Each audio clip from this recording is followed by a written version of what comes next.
नमस्कार. निसर्ग राजा हवामान अंदाजामध्ये आपणा सर्वांचं हार्दिक स्वागत आहे. आज 1 एप्रिल 2026 आहे.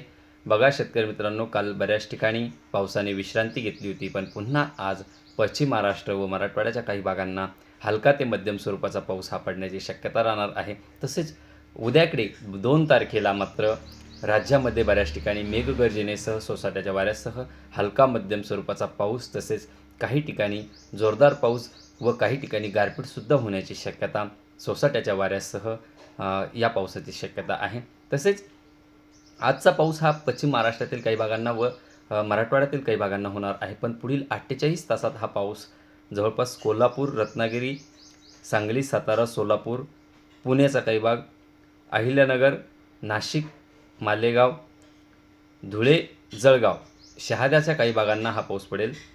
छत्रपती संभाजीनगरच्या सर्व तालुक्यांना हा पाऊस पुढील 48 तासांमध्ये पडण्याची शक्यता राहणार आहे. जालना जिल्हा त्यामध्ये आहे, बीड पण आहे, धाराशिव, लातूर, सोलापूर आहे, नांदेड, परभणी, हिंगोली या भागांनासुद्धा मेघगर्जनेसह सोसाट्याच्या वाऱ्यासह हलका ते मध्यम स्वरूपाचा पाऊस पडण्याची शक्यता आहे.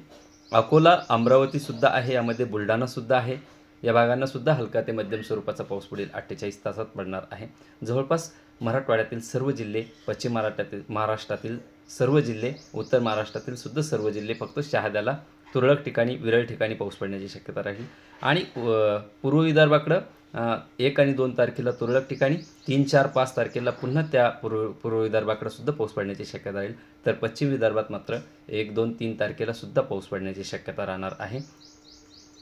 बघा शेतकरी मित्रांनो, जेव्हा मेघगर्जना, विजांचा कडकडाट होईल तेव्हा आपल्याला घराबाहेर पडायचं नाही, कारण की परवाच्या पावसामध्ये मेघगर्जना, विजांचा कडकडाट झाला आणि बऱ्याच शेतकऱ्यांचा जीवितहानीसुद्धा झालेली आहे. जालन्यातसुद्धा 2 युवकांचा मृत्यूसुद्धा झालेला आहे. त्यामुळे जेव्हा पाऊस पडायला सुरुवात झाली किंवा मेघगर्जना जेव्हा सुरुवात झाली तेव्हा आपल्याला सुरक्षित ठिकाणी जायचं आहे. जसं सुरक्षित बंद घरामध्ये, बंद इमारतीमध्ये आपल्याला बसायचं आहे, जेणेकरून आपल्याला मेघगर्जना आणि सोसाट्याचा वारा, विजांचा आपल्याला धोका होणार नाही. सुरक्षित ठिकाणी आपल्याला थांबायचं आहे, जेणेकरून जीवितहानीसुद्धा होणार नाही, याचीसुद्धा आपल्याला काळजी घ्यायची आहे.